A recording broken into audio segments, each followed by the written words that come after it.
What's up, guys? Welcome to Bro Beats. Today I'm gonna show you how to get the ultimate bounce in your beats. Okay, I'm preparing you for a tutorial I'm gonna post.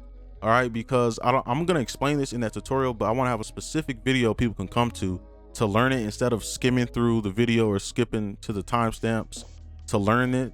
They can just have a specific video they can click on and just, you know, have that, and they know what they're getting throughout the video. So most of these things people know, but once you actually know how to use it and everything and when to use it, you know, you'll have more power to make better beats and stuff. All right, so the first thing is halftime. Put your beat in halftime if you want more bounce. All right, a lot of boom bap and all that stuff is in halftime because it gives more bounce. So I'm gonna right click on 80 BPM. You can click halftime, but I just rather click 80 BPM. Click that, and it's in halftime. And I'll play this real quick, the synth bass and all that, the sample. So here we go.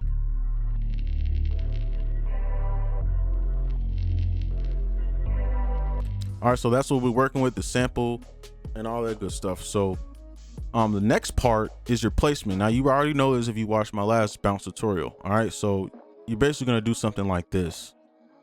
Okay, you want to give everything its own spot. All right, so you see like that. Now you don't have to do that, but it does create a lot of bounce when you do that. The exceptions are like hi-hats and stuff, perks. But usually like your main drums, you probably want to space them out and like give them their own spot, and you can just see. All right, now the next part, next thing that you want to do is actually use a different instrument or a drum. All right, now it's not going to be a huge difference, but it's just going to give you a little bit of boost and the bounce in your beat. Okay, so instead of this, and you hear this a lot in trap anyway, that's why I said a lot of this stuff you already know how to do. Use a different snare. You can like place it here. All right, and you can put your hi-hats out. Okay, and then here you go. And it kind of gives you a little bit of different dynamic in the beat as far as the bounce. All right, so that's the next thing that you can do. Now I'm gonna actually build a beat real quick, and then I'm gonna go to the last part. Yes, this video is gonna be very quick. Obviously, there's not too much really to go over with as far as the bounce. It's just simple things that are in plain sight that you can utilize. All right, so I'm gonna build this real quick.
Turn that up. All right, so we got that. So the last thing that you want to do is mess with the swing. All right, so a lot of you probably know this, but I don't really see too many people actually using this. Most people just change the BPM and then just get to making the beat. Now this bounce is fine, this is great. I use this all the time. This bounce is good, but if you want even more, all right, then you mess with this swing. Now you hear this a lot in lo-fi beats and boom bap and stuff. And bounce is basically the swing. All right, if you want to know basically what it does is just creating anticipation for the note. So we all like to hear everything perfectly on the grid and everything. As you can see, like all this is on the grid, but when you space it, you delay it. Like for example, you see a lot of trap. If you get like a drum kit and you see like some snares that are like offbeat, or the Beethoven 808 actually. Let me show you real quick. Let me see where.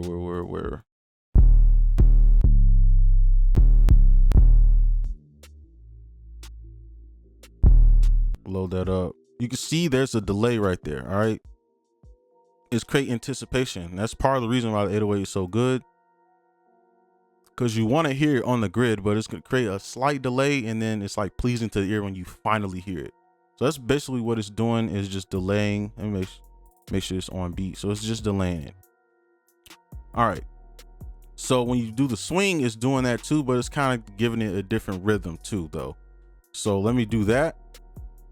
And 33% is like a sweet spot. This is probably getting confusing. Let me see. 33%. Can we get it? Yeah, that's like the sweet spot. Okay, so I'm gonna click that, and I'll just click back and forth to show you the difference.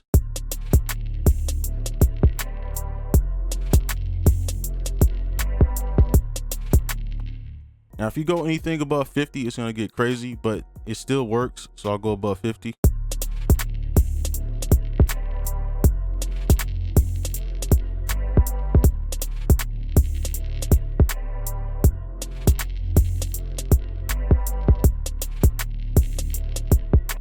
All right, so anything below 50 is really good. Now, one last thing to note, with your hi-hats, you don't want to really do any hi-hat rolls. It's going to sound very weird, and I'll show you what I mean. Let's put that at, make sure it's there, and I'll show you what I'm talking about right now.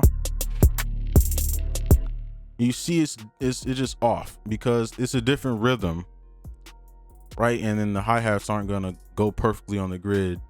So if you're doing like a trap beat with this, you probably want to have it really low. All right, but 0 is probably the best if you want to do hi-hat rolls and stuff. So keep that in mind when doing this. Okay, so I'm gonna play it one more time just so you can hear the difference. I keep clicking on that. So actually, let's turn up the bass a little bit.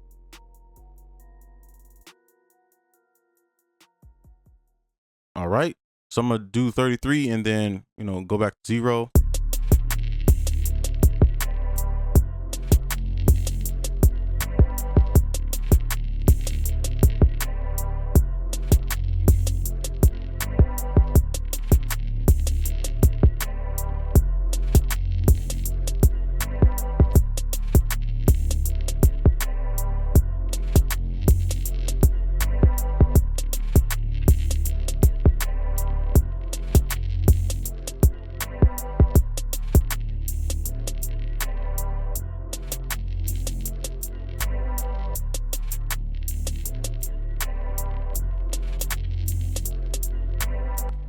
All right, so that's how you get the ultimate bounce in your beat. Hopefully this video helped you out. I really hope it did.